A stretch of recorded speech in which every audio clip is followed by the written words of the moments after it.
Worst winners. I'm gonna start with worst winners. So to Ty's point, 2017, I did not like the fact that Randy won 2017, only because of the match at WrestleMania. That's the only reason why I didn't like it. I'm gonna go 2011. Money. That was Del Rio. Let's talk about it. Let's talk about it. I'm gonna hold on. I got this is a list here. 2013 was John Cena. I didn't hate it, but I knew why it didn't need to happen. It did not need to happen. Yeah. I hated it. We will get to that. That definitely didn't happen at all. On any circumstance. 2012 was Sheamus. I hated Sheamus winning the Rumble. Now that I look back on it, and let me see. I'm trying to figure out. I like the one with Batista. That was great. I don't think nobody. Triple H. That was his comeback. He needed that one. 03. Who won 03? Rock. 03? Brock Lesnar. Brock won 03. Oh, I thought you said Rock. My fault. But yeah, I didn't like any of those. And then controversial. I'm gonna say it. Seth Rollins. I'm sorry. 2 weeks in a row, I've said Seth Rollins, and I'm gonna tell you why I didn't like Seth Rollins winning the Royal Rumble. Everybody knew Rollins was gonna win. Everybody knew Rollins was gonna win. It was his year. But see, here's the thing: when Rumble season comes around, there's three things that are guaranteed: rumors. You're gonna hear rumors. You're gonna hear rumors of debuts, and you're gonna have a definite winner. You're gonna hear about a definite winner. Rollins was the definite winner that year in 2018. In 2019. Excuse me. He was a definite winner. And when he won, it was like, okay, he's gonna go up against Brock Lesnar. Then he went up against Brock Lesnar. It was just he just did what Shinsuke did at 34. He just low blowed Brock Lesnar and went for the curb stomp, and it was the opening match of WrestleMania. Don't get me wrong. I guess they weren't trying to overshadow Kofi winning the WWE title, but I just didn't appreciate Rollins winning. And then it went for a kind of uneventful Universal title run, because let's talk about it. His Universal title run, it wasn't bad, but it wasn't the best.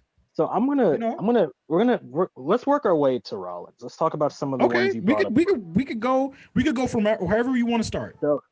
So you brought up Del Rio in 2011. Hated it. Alberto Del Rio had one of the most hilariously stacked stat lines in WWE's history that year. First off, before you even get into what you're about to say, this was the only 40-man Royal Rumble. The only 40-man Royal Rumble that you saw Diesel, and then you saw Booker T come out, and CM Punk throughout the whole time was the leader of the Nexus, and CM Punk was basically looking like he was about to win. Now I want to say why I want to say why I don't like this decision. First things first, Santino and Del Rio at the end, although compelling, we knew how it was going to end, although Santino did have us on the ropes with that. The reason why the 2011 Rumble felt weird to me wasn't because there were 40 people. I actually thought that adding that stipulation made it interesting after years of it being 30 for a while. I think the reason why it didn't work for me in hindsight is because in 2011, Del Rio won everything. Like, he won the world championship 3 times in a manner where none of them were memorable, outside of being involved in the CM Punk Summer of Punk, which was already a discombobulated mess. He also won Money in the Bank that year. And that, for me, validates the fact that this Rumble win didn't do anything. Because, look, Edge was going to retire, sadly. We didn't want it to happen, but it was going to happen the way time went. And I felt bad that Del Rio got caught up in that. And Edge retiring with the championship was cool.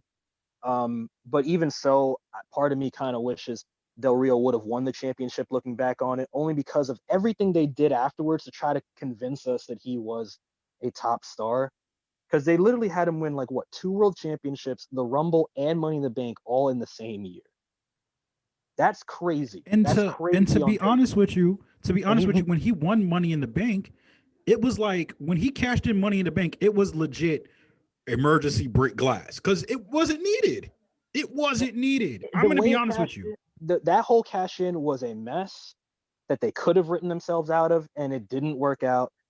For me, the 2011 Rumble will always be kind of tainted just due to the fact that in the moment it definitely made some sense, but in hindsight it just didn't work. The next year was kind of a similar situation where it was Sheamus and Jericho in the final two. Jericho had never won a Rumble, very similar to Undertaker. He never had to get to certain storylines because for a while Jericho was just being used whenever they needed somebody to be used. But Jericho came back with a House of Fire. He had a storyline that warranted him winning the Rumble because CM Punk was a champion, which could have built a best in the world versus best in the world much better than what they did using the Elimination Chamber instead. It made more sense because SmackDown had won the Rumble the year before. They didn't have to win it again this year if you didn't want them to. And it would have directly set things up to where Punk could still have done the Chamber and Jericho could have came out and did the exact same things. It basically would have made that road to WrestleMania more organized than it already was. And considering the performances we got from Punk and Jericho, with the way they built it up around the alcohol addiction of his folks and all the other situations, it just would have set things up a lot nicer on the table. Meanwhile, Sheamus winning, the only benefit of Sheamus winning is that it indirectly started the Yes movement, which was not a guarantee at the time. Daniel Bryan benefited from literally gotten to the same point with just them announcing that match. So I don't want to sit here and give all the credit to Sheamus. Well, he had to win it. It was no, he didn't. Sheamus winning the Rumble. Sheamus didn't need that win. The only reason why the Yes movement, you could have booked that same match the same way. Sheamus was already. I'm sorry, Ty. Sheamus, in my opinion, he was already WWE champion. He was already a credible person in the business from a certain standpoint, if you look at it. So did he really need the Rumble win to solidify who Sheamus is? No, not really. And like you said, they could have booked that match at Mania for what it was. And then when they did have the match at Mania, it didn't even last that long. It wasn't even a wrestling match. Not to interrupt you guys. I have to intervene real quick because Tyler hit it on the head real quick. If that didn't happen, right? If Daniel Bryan was able to win that title and retain at Mania, do you think it would have had the same impact as the Yes movement? Because for me, personally for me, I don't think it would have had the same impact. I think that it would have been altered. Definitely would have been altered. The thing that made that moment was that Bryan got screwed. That's what got the fans behind it, right? If you booked it basically without the Rumble and it was still 15 seconds, same thing would have happened. If Bryan had won the match, it depends on how he would have been booked after. If he had won the match, he still could have gotten to similar heights. But the main point was he got screwed. That's the element you have to keep. Not so much of the Rumble, how we got to that. Just him getting screwed. Big E. All right.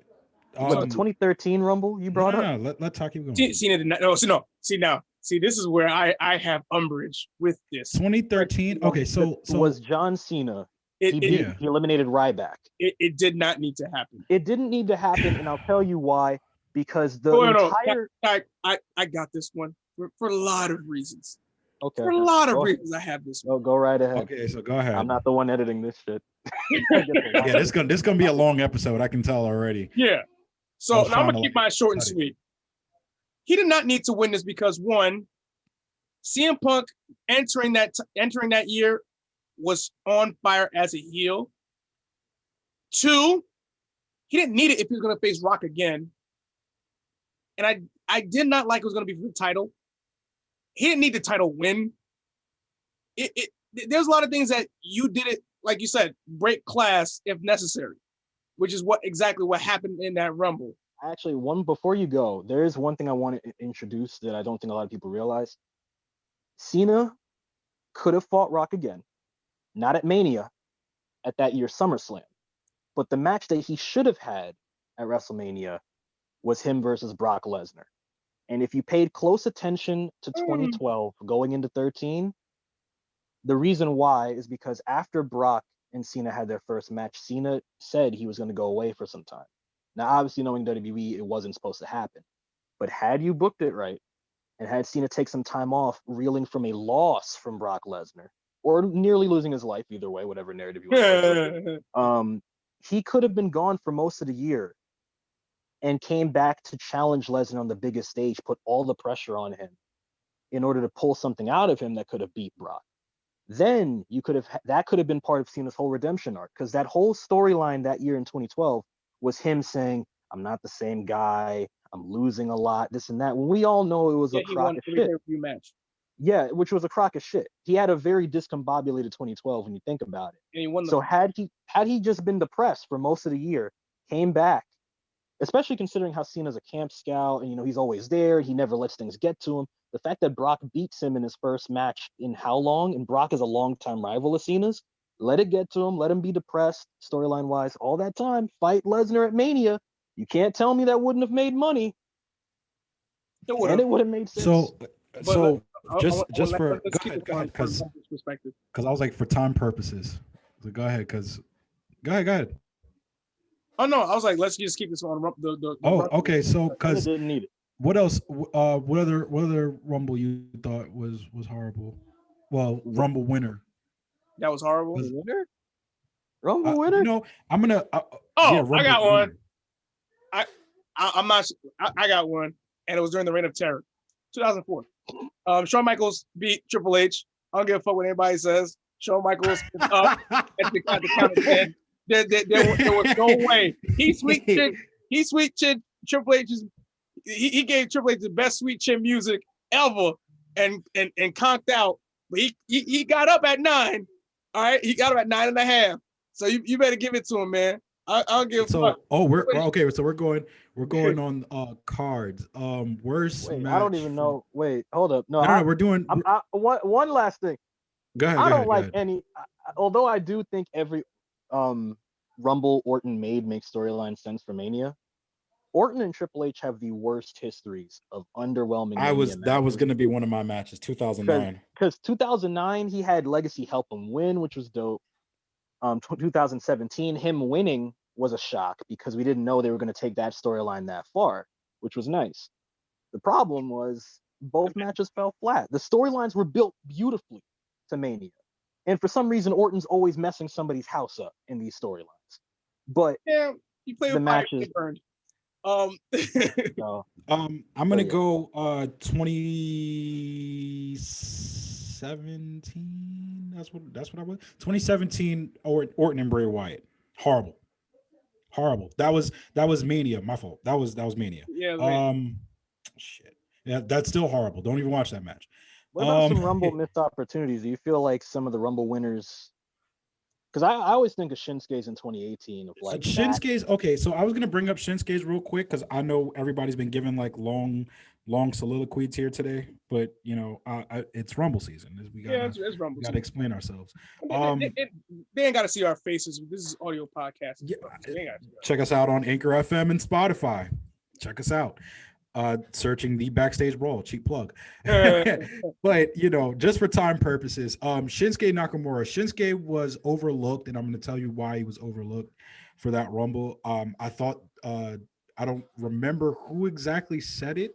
I'm sorry for whoever I'm miscrediting, but it was underwhelmed because of the debuting Ronda Rousey, and not only that.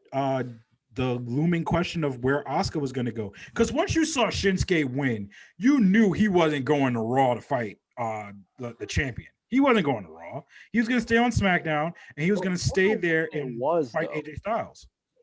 What a win it was. Like when it was a great win. Don't get me wrong. It was great because everybody expected Roman to be a 2-time winner. That was expected.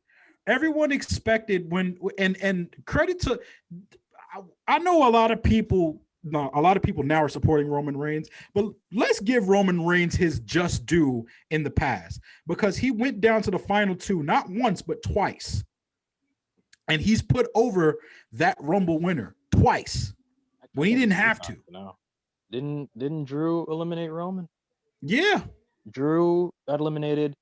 Drew eliminated Roman and Shinsuke. Roman's taken ever since he won the Rumble he's taken a lot of L's in these Rumbles.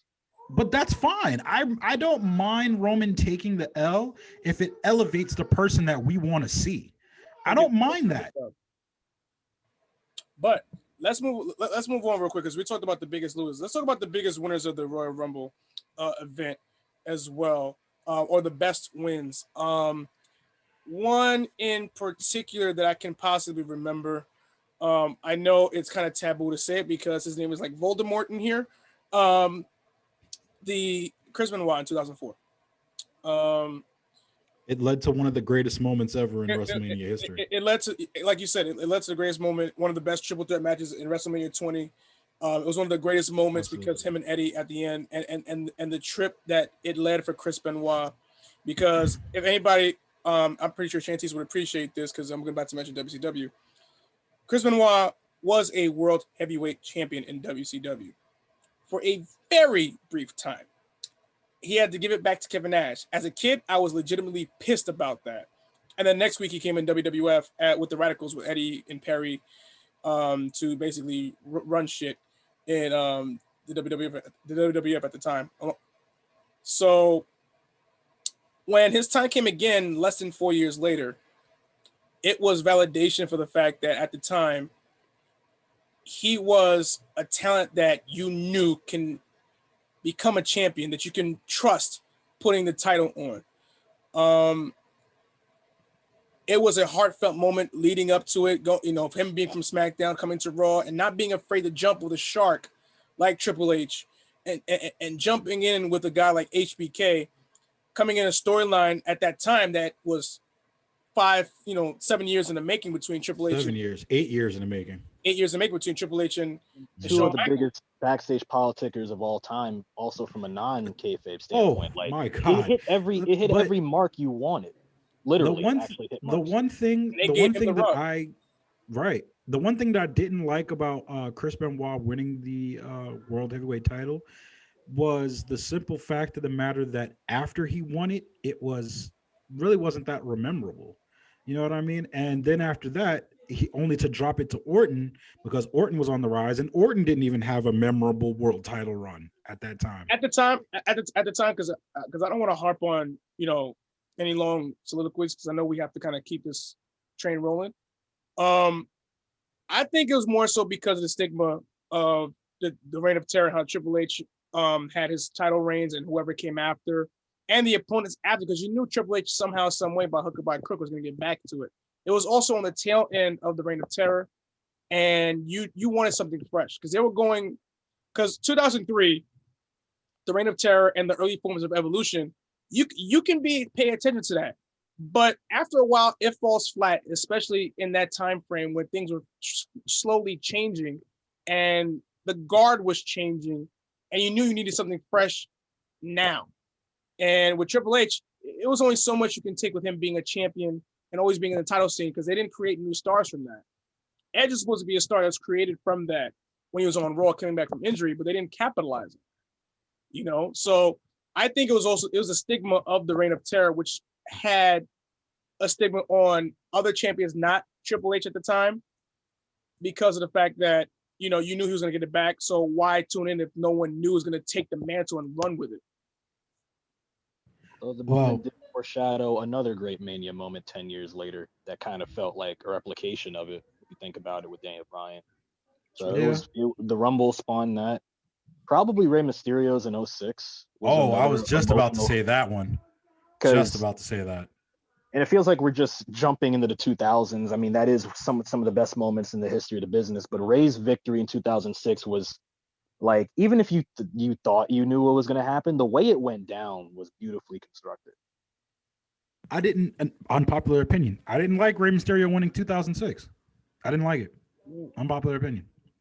I mean, I know it's supposed to be a feel-good moment. It's supposed to be tributed to Eddie. I understand that. I understand all of that. I really do. I understand it. But that triple threat match between him, Orton, and Angle going into Mania, I didn't like that. I didn't like the dynamic of that. Now, I agree with that. I agree that the match, like, I'll say they were all well done. The thing that makes the Rumble 06 moment, I think, is one of the all-time wins, because it was a very believable win, even with the context. Like, the way it was done, you couldn't sit here and say, like, Ray didn't earn that. They only did what they did for Ray only because They didn't. They wanted to wipe Chris Benoit out of the history books. That's number one. No, And then number two, it was a year before. It was a year before. Yeah. Yeah, it was 06. It was 06. Okay. So he already cracked the record. Okay, so they didn't want to do that. They did that, and then after that, it was just Eddie. And I understand, No, yeah, I understand that whole history. That's the part that sucks. It was what happened after, and they even won an award for like most like nasty like promotional tactic for that. But I'm saying the win itself, not so much the actual what happened after. Although we have been harping on people with what happened after. It wasn't the best title run. Ray's never had great world title runs, but this is Vince. You're talking about Vince McMahon looking at a guy who's about 5'3", holding his world heavyweight championship that technically isn't even his. That's right. He bought it. And just on that note, him winning the WCW world title. I mean, I'm gonna bring up something else. I'm trying to see which Rumble it was. I actually had an honorable 2010. mention. I like 2010. Edge winning. Yes, Edge winning in 2010. Edge has some of the best Rumble returns in the history. Yeah. I enjoyed 2010. Well, I didn't enjoy the Rumble itself. I mean, yeah, the Rumble itself, but Edge winning, yeah. Batista winning. Actually, we were talking about Roman Reigns. Roman Reigns actually got eliminated 3 times as the last man in the Rumble because Batista eliminated him in 2014. That's when we actually won. That's when people actually wanted Roman to win because he was killing it and nobody wanted to see Batista. But Batista won. I didn't appreciate Batista winning that. I like Batista. That was an unnecessary victory. That was. I was gonna say in the 2010 Rumble, I did like Shawn Michaels' entire story in that he was trying to get to Undertaker in that Rumble, and then Batista ironically was the person. He was obsessed. I loved it. Batista's 05 victory was awesome because they actually did a callback to the Bret Hart and Lex Luger thing where we had a duel, like they got eliminated at the same time. So the fact that we had to, like, they were like, we're not going to do it again. No, we're not having a like even in the winning decision, Bret was still pissing off Vince. That's what everyone remembers. They remember John Cena and Batista both going over the top rope and then Vince coming in there, tearing both of his quads, looking like a helpless child sitting down on the ring. Reason I could piss Vince off that day pissed him off. Edge's story of seeing it happen was hilarious. Bret and Luger, like the fact that Bret was even connected to it made it even funnier for me considering their history. The fact that they did a redo, which is awesome. I wish they would do that again. Maybe they'll do that this year. We'll have a redo. Maybe. But that was a dope moment. there's not enough people in the Rumble this year, so they got some spots to fill. But here's the thing. We have to get to the matches, and then we'll close after that. Another big one that I feel, even though it's recent, Drew's win. I was gonna bring that up. The pop was amazing. Drew, even when he eliminated Brock, it was huge. Hold on. Before we talk about that, Ricochet does not get enough credit because every time they play this man eliminating Brock, whether it be a reel on Instagram or whether it be anywhere else, Ricochet is never shown. Never shown. It's you always just see the Claymore and you see Brock going over the top rope. Ricochet, we recognize you. Ricochet had a lot to do with it. Before we get to the matches, there were 2 Rumbles I wanted to mention really briefly. Okay. 2 Rumbles that are actually controversial because should we count them or not? And I wanted to bring this up to you guys because I wanted to know your thoughts on this. So the 2 Rumbles I'm talking about is the greatest Royal Rumble that happened in Saudi Arabia. No. And the SmackDown Rumble that happened that week that Eddie Guerrero won. No. I'm gonna put myself on a hill to die on here. I want to say this. The worst Rumble, in my opinion, is I'm not going to say the Saudi Arabian one, but I will say this. In my opinion, I think Eddie Guerrero's SmackDown Rumble should be counted way more than the greatest Royal Rumble ever. I know it's one of those unofficial ones, but but considering what the greatest Royal Rumble actually did outside of Bryan's, chest turning into hamburger meat, And Titus World Slide is a good way to convince him. Oh God, I was trying to but I think Eddie's win on SmackDown and SmackDown Rumble is a more legitimate Rumble to me than the greatest Royal Rumble ever. So the greatest Royal Rumble to me, I'm just gonna say this very quick thing. Braun Strowman didn't win anything but a green title. That's it. He at that time he sniffed the Universal title just a little bit, and that's it. He didn't get anything after that. No big push. That was the year of 6 battle royals that did nothing. That I still hate. Nothing. Absolutely nothing. Let's get to the Rumble matches. Let's just okay. Favorite overall. I don't know about overall. Overall has to be Triple H and Mick Foley for me. Triple H, Cactus Jack, whatever you want to call it. AJ Styles and John Cena. Despite the results, that match was again. AJ Styles and John Cena do not miss in the ring together. Why you at it? Why don't you just round up your top 5 then? Because you're already at 2. So for both of you, I don't want to do 5. Last. I don't think there's been enough matches. No, there have been. No, they have. There definitely have been. I mean, you can talk about Michaels and Sid at the Rumble. I believe it was. That's 97. Another good one. That is a good one. In San Antonio. In my opinion, a lot of people are saying that John Cena versus AJ Styles is one of the greatest Royal Rumble matches of all time, and it is. I think it is. I think it's one of the greatest. I think that the result was wrong in the sense that it didn't really lead to anything.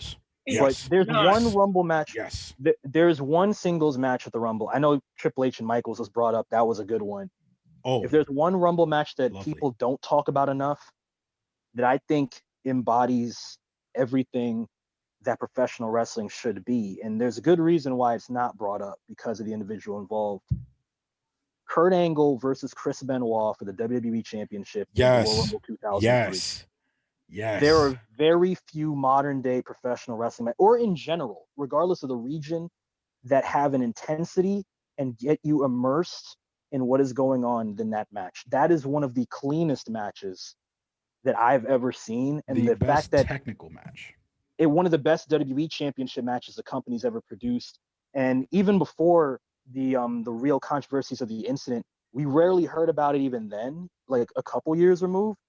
So I really would recommend that. Now, granted, the opinion of Benoit, of course, but if you're watching it from a pure wrestling standpoint, or if that was part of your childhood, I really would recommend watching that again. They had a lot of great classics, but that's one of the matches they've had over the course of their careers that people don't talk about enough. Okay. So Randy, what's yours, man? I have 5 of them actually. In no particular order. Okay. Ty did 3 of mine already. 4. One of the most hard-hitting matches I've ever seen at a Royal Rumble is the I Quit match 99 between Rock and Mankind. 5. There we go. I actually forgot about that. Yeah. I'm surprised that hasn't come up at all because listen, that was a huge match between Rock and Mankind during the time when The Rock became a legitimate champion.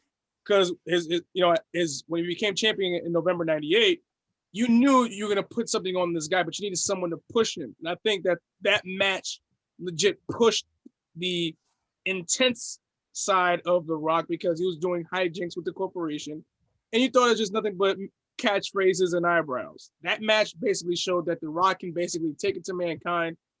And if you saw Beyond the Mat, the documentary that showed the ins and outs of professional wrestling, you would know, how brutal that match really was. No, so, that was one of the earlier introductions for me as a kid. Yeah. To seeing the brutality in a match. I mean, we've seen it already. I mean, I was too young for ECW, so definitely you saw the brutality in that match, and I enjoyed the hell out of it. Another match I have on is an underrated match. It is from 1996. It is the match between The Undertaker and Bret Hart for the WWF Championship. Yes. People forget that Taker does this. Like when it comes to a big man, little man matchup, he can bump, he can sell, and you saw some technical side of Taker that you would obviously see a decade later, with the total package of what Taker brought, on as a SmackDown superstar later on. Before then, it was just Taker just doing the flying clothesline, slow moves, methodical, bringing a match. When you're in a match with Bret the Hitman Hart, and it's for the World Wrestling Federation Championship, and Earl Hebner is doing the match at the time. Oh, the great Earl Hebner. The great Earl Hebner in the ring, outside the ring, and kiss my ass. I think it was 96. But the thing about this is with Taker, everyone thought, he's slow, methodic, certain type of matches. He brought it to Bret Hart in ways that makes you think that, well, there's something more to Undertaker than just him being a dead man and him being, very, very, very meticulous in how he is in the ring. But Taker throughout his career has always been a great storyteller. So that match was good for me. Another one that also helped is another Undertaker match. Undertaker and Yokozuna in 1994 for the WWF Championship. Casket match. I'm not saying it was a 5-star match, but it was more so for the storytelling element of a moment because that. Huh? So I disagree with you on that one, but go ahead. No. I'm not saying it's my favorite. I'm not saying this is your favorite. I'm not saying it was the greatest match on my list. I'm not saying it was the greatest match, but I'm looking for moments as well as just as 5-star matches. You know. That man got a beanie on, said, I'm just gonna shit on all your shit today. Found that No, I'm just saying, listen. Eric chose I didn't choose violence, but I'm just saying, my beanie, I don't know. I don't know. Nah, man. First off, I'm always healed, no matter what. I'm glad you can say it to my face now. But I just me personally, that wouldn't be one of my matches I put high on there. I feel, but it's moments for me because, like, for me, I love a technical 5-star, 4-part 5-star match, but I'm also moments too because there's a lot of moments that precede and help with character development. And with Taker in that match, Taker was transitioning from the mortician to the dead man, and of course, if one of the greatest, after match moments was he was in the casket and he cut a promo inside the casket. And everybody was like, wait, we just put this dude in the casket, this, that, and the third. He's supposed to be dead. And then after he ascended into the rafters, going all the way up with Paul Bearer with the urn light up, looking at Taker saying he'll be back and just pointing up. Like that moment was so crucial. And shout out to Brian Lee, who basically was the guy who was the guy, fake, aka fake Taker, who was ascending into the rafters. It was such a great moment. Another match on that Rumble for Royal Rumble history was like you said, I believe Shawn Michaels versus Psycho Sid, 97. Great match. It was in Shawn Michaels' hometown. There was a lot going on with Shawn Michaels heading into that year. He lost the title at Survivor Series, another Big Four. And Psycho Sid running through roughshod throughout 97. He doesn't get enough credit for his championship runs, by the way. He was in his hometown, the situation with Jose Lothario. He had a redemption story just to get to back to that point. And when Michaels went in, he came in, was on his A game, no distractions, despite everything, because the crowd was starting to turn on him at the time. You knew he had to put something out of his bag to slay the beast at the time that was Psycho Sid. He did. It was a fantastic match in front of a great crowd in 97. And those moments, it will always last a lifetime. And of course, a final match, it is a Royal Rumble match, after all. It's a 2001 Royal Rumble itself. The Rumble match was when Stone Cold won, aka as JR called it, the Bionic Redneck. Came back from surgery, from a repaired neck to come back and eliminate all those guys. Kane, who had a MVP year in that Rumble match. Oh. He was tossing guys left and right. I don't recognize Roman's elimination breaking record later because of how good Kane did it. That honestly was forced too. I'm gonna say this about that 2001 Royal Rumble. That was the apex of the Attitude Era, at least for us, transitioning. I have fond memories going into that. Those next few pay-per-views after that, Royal Rumble and then No Way Out, with Rock winning the title against Kurt Angle, and then going into what possibly one of the greatest WrestleManias ever, which is WrestleMania 17. Up and down, beautiful card. If you haven't watched it, I don't know. Best WrestleMania of all time. But yeah, it was just great. It was great, and that, you know, inspired the invasion angle after that. So I definitely, that would be my honorable mention. Ty's like, no, we don't talk about the invasion angle. But no, I agree with you on that one. That would be an honorable mention for me. The Royal Rumble 2001. Only because, like you said, Stone Cold coming back, winning for a third time, and then not only that, what sparked the moments after that sparked it, and then Rock and Stone Cold again at Mania. They fought at 14, and then 17 was just great. There are a lot of great matches from the Rumble that I'm thinking of now off of Randy's. I think Bret Hart fought either Razor or Kevin Nash at one of those Rumble. 95. Yeah, 95. He's had some great performances. I still remember Punk and Rock from yes. And it's funny I didn't bring that up because and I would die. I would die on this hill by saying this. God damn it, CM Punk in those two matches he had with Rock were far better than two WrestleMania matches that he had with John Cena, and I'll contend to that. I don't care till the cows come home. Okay, that's perfectly fine for you to say that. I agree with you. It's a goddamn truth. It's a goddamn truth, and I don't care if you Cena detractors feel the same, feel different. I just feel the CM Punk thing. I think they could have did more with CM Punk and the Shield during that time, because everybody thought Punk was the leader of the Shield at one point in time, and they could have worked. Which in reality, he kind of was. I mean, he kind of was. They were hired mercenaries. Put it like that. Yeah. It was. Let's not talk about the 2010s. I'm not visibly upset, but if you could look through my eyes and see my soul, you can understand why the 2010s are one of the most frustrating decades. Oh God, we don't talk about 2010. But I guess that's pretty much it. We ran through everything: worst winners, best winners, all that. Just real quick before we sign off, because we have been on here for a minute. Jay, I'm sorry, you're gonna have to do a lot of editing. We promise we'll try to cut down our talking in the next episode. We won't. I just it's like he did say, since it's audio podcast, he's not gonna be too much of a stickler. It's only video that he has to worry about. Let's not abuse that. No. We're not abusing that. That's all I'm saying. No. Do we have, because one of the things we didn't mention in the Rumble was surprise entrance. Does anybody have any favorite surprise entrance or people you'd want to see? Because I know, we had like this year or in general. In general, no, I remember we had Drew Carey's, we've had like Roddy come back. One of my favorites that no one talks about is Rob Van Dam in the 2009 Rumble. That's a hidden gem. That's a very hidden gem. It was the most Goku moment I've ever seen in wrestling, where Rob Van Dam just pops in. It's like, hey guys, because he's been gone for like 2 years at this point. He just shows up. Everyone's like, and Orton catches him with an RKO. They're like,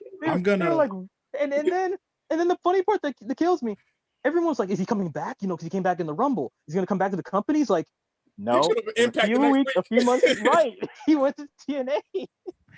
I'm gonna go JBL. I thought that was very funny, because JBL. He came off a commentary, took off his jacket. He was smiling the whole time, and then to only get in the ring to get clotheslined out, get back on the commentary, put his headset back on. Michael, I wasn't ready, Michael. Didn't Booker T do the same thing? No. Michael, I wasn't ready. The Godfather was funny too. Oh, Godfather was another good one too. That was hilarious. Godfather was hilarious. Yo, my man came out with the holes and everything. Like, yo, he coming in, getting ready, got into the ring, got closed out, started dancing around the ring. Pimping ain't easy. Another funny moment, another hidden gem of a funny moment in the Rumble history. Oh man. Ernest the Cat Miller in the fucking Royal Rumble. Oh, the cat. Oh God. That shit was so funny. Like, and I love the cat in WCW, But god dang, my man was doing the entrance in the ring, had his boy with the fucking with the worst afro wig known to man, doing the James Brown dance in the red velvet shoes and just dancing. I was like, somebody call my mama. I got a question for y'all, because another thing, real quick. Favorite Rumble save in history. I mentioned mine earlier with the Michaels, the foot on the rope deal, which kind of started the trend of them. We've been exposed to a lot of Kofi ones. Morrison kind of set it in place with the Spider-Maning on the barricade. Naomi's been doing some Kofi, past couple years. Any favorite saves? Anything Kofi. Pick one. Doesn't matter. I think anything Kofi. Kofi lives to come up with something new and creative. The recent ones that he did, where like he was thrown out, but like he was thrown out, and his feet didn't touch the floor. His feet was like face, like his whole back was to the floor.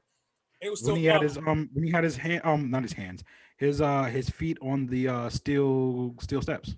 That one. No, the one where he was under E and E broke his fall. And they propelled him back into the ring. Propelled him back in the ring. They did another one like that with Mandy Rose with Otis in last year's Rumble. Where, that was funny. Otis was underneath. Otis and fell in love. That's where Otis fell in love. Right. I'll never forget Kofi pogo sticking on a. I think it was him pogo sticking on the chair. Either him or Naomi. On JBL's commentary chair. They both did that. I'm trying to think of the one. The funniest. I think that was the same year where JBL was in it. The funniest one was Kofi landing chest first on the new ring post when they introduced the new LED ring post, and he survived getting. I was just like, why are y'all trying to add more trauma to this chest? Why are y'all doing this? There's been a couple of good saves. I have to say for that. But that I would bring up one Battle Royal, but that's not Royal Rumble. That was in 2017, and that was with all the legends, and Bobby the Brain Heenan was on commentary. He put a lot of guys over that night on commentary. I think Michaels kind of kicked it off with the hanging from the rope and then pulling himself back into the ring type shtick, and everybody's basically like just perfected it from there. Perfecting it. It just started doing crazy things now. Like I said, Kofi lives for this now. He's how can I do something different? And we have all these saves. It works. I hope Bianca's another person that joins that list because she's athletic and she can do things. I don't need her 450ing off the barricade to get onto the apron. I would love to see it. I would love to see it. I'm here for it. I will say this. I hope she uses her hair. I got a unanimous decision. I got a unanimous decision for nastiest Rumble elimination. The infamous lariat off the apron, Paul London shooting starring to his death. After getting lariated off the apron. Well, this has been the Backstage Brawl. Yeah. We're just gonna end the show right then and there. That's what we're gonna do. I guess it's more time than any to end the show. Thank you guys for joining us. Hold on, let me plug in a few. Randy had PTSD when he heard that lariat. I did too. Yeah, I did. Or Spike Lee here by Goldberg. If you guys haven't checked it out yet, once again, we are on Anchor FM, we are on Spotify. Search us at The Backstage Brawl. Also, we're on YouTube. We have our special episode up with Danny Limelight interview. If you haven't checked that out yet, search us by typing The Backstage Brawl on YouTube. We also have we had Brenda Ascari on today, which we mentioned at the top of the show if you've made it to the end of this episode.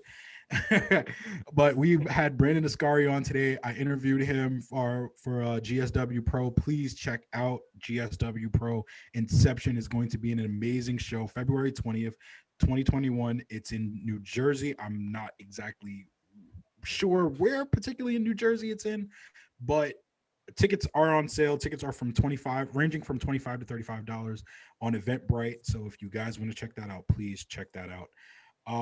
We did an episode with the Dirty Heels podcast. Shout out to my boys Kofi Weedston, good brother Bove. I enjoyed the hell out of there, going up to Harlem, going up with those guys, chopping it up. Backstage Heels on YouTube. Check out Dirty Heels podcast. The Ring Fanatics, they have a new episode up. Go check out the Ring Fanatics. Jonah just sent me one of his new episodes. So rewind, recap, relive. Check him out. Talk of Champions also came back too. Talk of Champions. They're on Facebook. Talk of Champions. Jobber Tears podcast. They just came out with a new episode. Trying to see who else I can plug here. I'm sorry.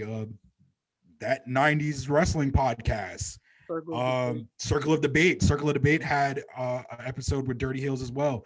Jofo in the Ring just did something with the Dirty Heels as well. Dirty Heels is working out here. Man. Quick question. We're going to ask a quick question. Go ahead. Circle of Debate did an episode of TV Champions, right? And it goes from ECW, WCW, NWA. Gives me an idea for the fact that, maybe sometime soon in the near future, we talk about our favorite champions that are not world champions. So mid-carders, TV titles, things like that. We can do like Continental, like who are your favorite, mid-card champions. So we can keep down that. For it. That's something TBD, to be determined. Who else? I'm trying to see who else I gotta plug in here.